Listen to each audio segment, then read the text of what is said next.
Assalamualaikum warahmatullahi wabarakatuh. Halo, hai. Masih kita bertemu dengan Pak Apri ya di pembelajaran akidah akhlak ini untuk kelas 6.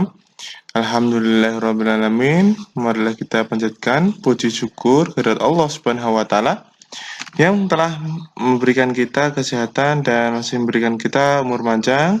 Kita wajib bersyukur kepadanya dengan baca hamdalah bersama-sama. Yuk, alhamdulillahirrabbilalamin. Salawat dan salam kita panjatkan atau kita aturkan pada junjungan kita Nabi besar Muhammad Shallallahu Alaihi Wasallam. Hari ini kita akan belajar tentang akidah akhlak ya, iman pada qada dan qadar.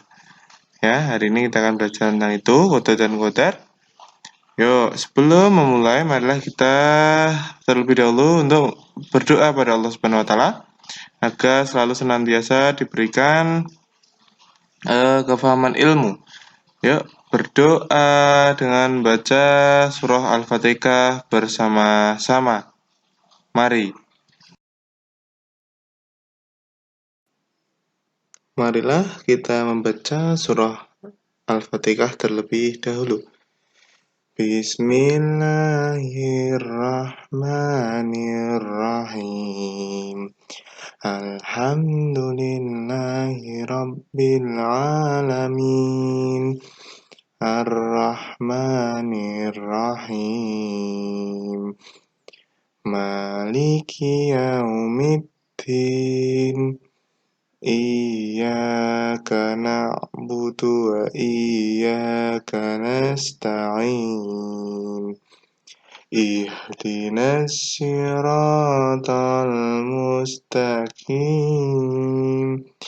Siratal ladzina an'amta 'alaihim ghairil maghdubi 'alaihim waladdallin. Amin.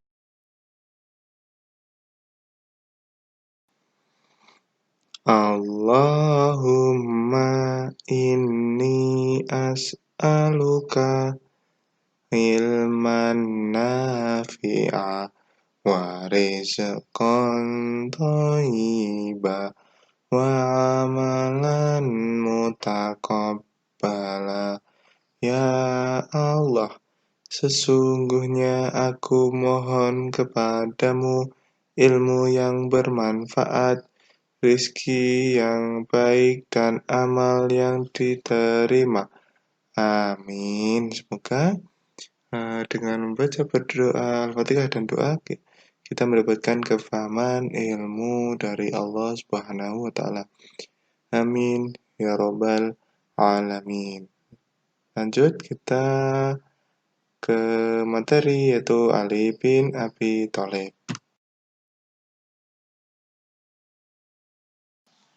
Kemudian, ayo kita belajar tentang iman kepada qada dan qadar. Ya, secara bahasa dan secara istilah.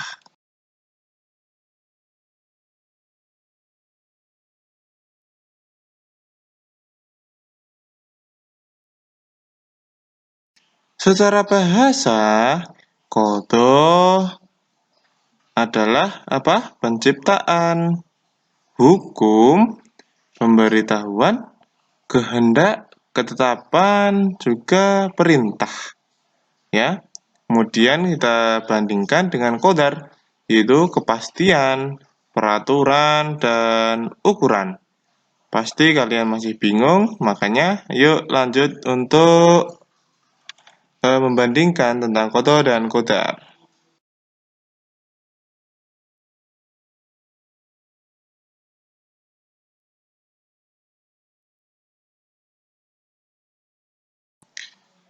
Menurut secara istilah, pengertiannya yaitu qada adalah ketentuan atau ketetapan Allah Subhanahu wa taala dari sejak zaman azali tentang segala sesuatu yang berkenaan dengan makhluknya sesuai dengan iradah atau kehendaknya, meliputi baik dan buruk, hidup dan mati, dan seterusnya ya. Kemudian kita bandingkan tentang qadar, yaitu perwujudan ketetapan qadha terhadap segala sesuatu yang berkenaan dengan makhluknya yang telah ada sejak zaman azali sesuai dengan irodahnya. Jadi ini bisa disimpulkan dalam tanda kurung ini ketetapan setelah manusia berusaha dan berikhtiar.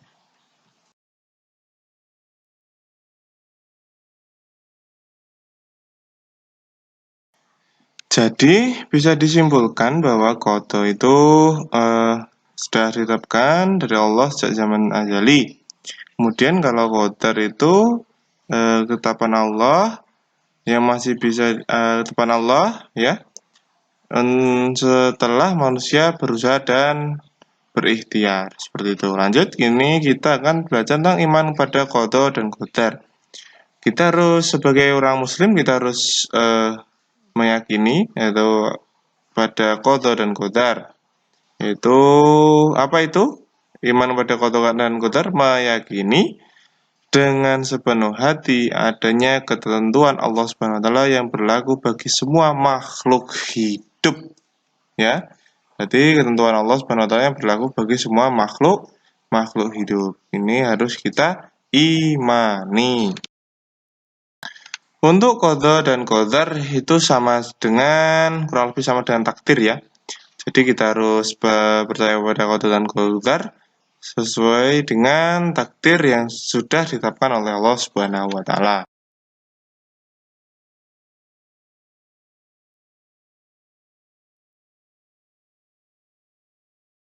Selanjutnya kita akan belajar tentang macam-macam takdir Allah, yaitu terbagi atau dibagi menjadi dua ya.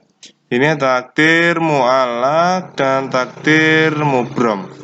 Takdir mu'allaq yaitu erat kaitannya dengan ikhtiar manusia. Jadi ini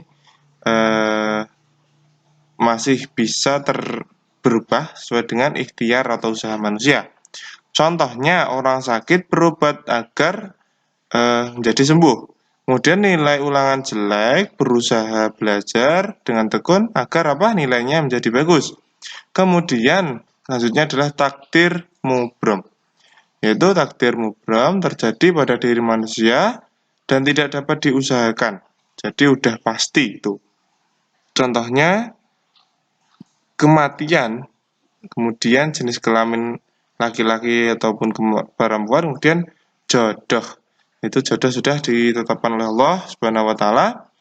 Jadi terjadi pada diri manusia dan tidak dapat diusahakan, itu sudah ketetapan Allah.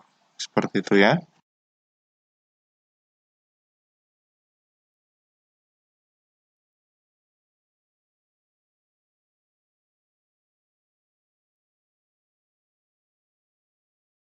Kemudian ini adalah dasar dari dalil qadha dan qadar, yaitu Quran surat Ar-Ra'd ayat 11.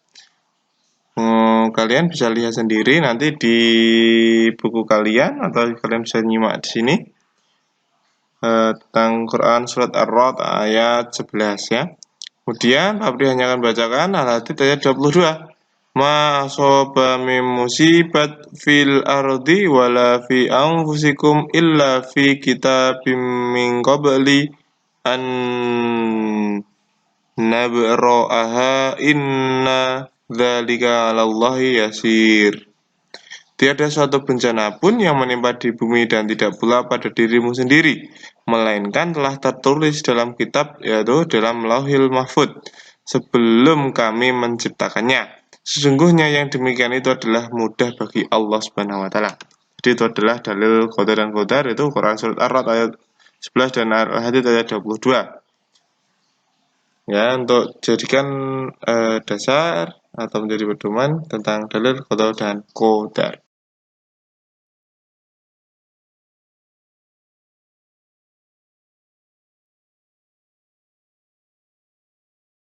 Ciri-ciri iman pada qadha dan qadar. Yang pertama pasti yakin pada sunatullah, yaitu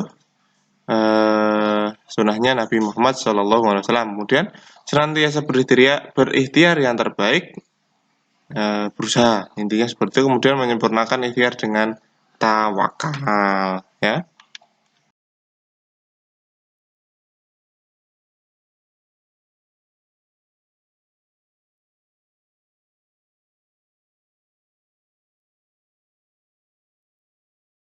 Kemudian hikmah iman pada qadha dan qadar. Yang pertama, melatih diri untuk banyak bersyukur dan bersabar.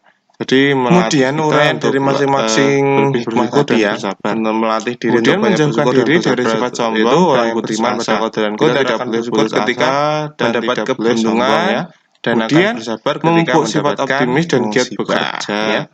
Kemudian menjauhkan diri dari sifat sombong dan putus asa. Dan orang yang beriman pada qadar dan qadar ketika melihat keberhasilan, dia menenangkan itu bukan hanya dari kerja kerasnya sendiri. Kenapa kita telah percaya kalian belajar qadha dan qadarnya Allah Subhanahu wa taala. Menjadi nilai jadi pandai, mendapat nilai yang bagus itu bukan hanya karena Allah Subhanahu wa taala. Kepandaian kalian, tetapi juga ada karena kita rencana dari Allah Subhanahu wa taala atau mendapatkan percaya pada qadha dan qadar. Kemudian menumbuhkan jiwa ilmu dari Allah Subhanahu wa taala antara kalian doa dan selanjutnya memupuk sifat optimis dan giat bekerja. Adalah hikmah orang yang beriman pasti percaya pada qadha dan qadar, senantiasa optimis dan giat bekerja untuk meraih kebahagiaan dan keberhasilan karena takdir hanya Allah lah yang mengetahuinya.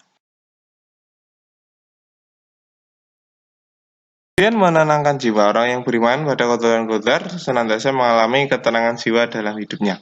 Kemudian meningkatkan keimanan pada Allah, iman pada qadha dan qadar merupakan salah satu rukun iman ya. Kemudian mengimani qadha dan qadar adalah berarti keimanan pada Allah dan rukun iman lainnya yang juga menjadi meningkat ya. Kemudian yang terakhir seimbang antara ikhtiar, doa dan tawakal. Jadi pemahaman terhadap qadha dan qadar akan membimbing kita menjalani hidup secara benar. Kemudian dalam hidup sehari kita harus menyeimbangkan antara ikhtiar, doa dan tawakal. Tidak hanya kita berdoa untuk berdoa terus tidak ada ikhtiar dan tawakal, itu sama saja. Ya, jadi tidak akan pernah berhasil. Itu berarti kalian harus seimbang antara ikhtiar, doa dan tawakal.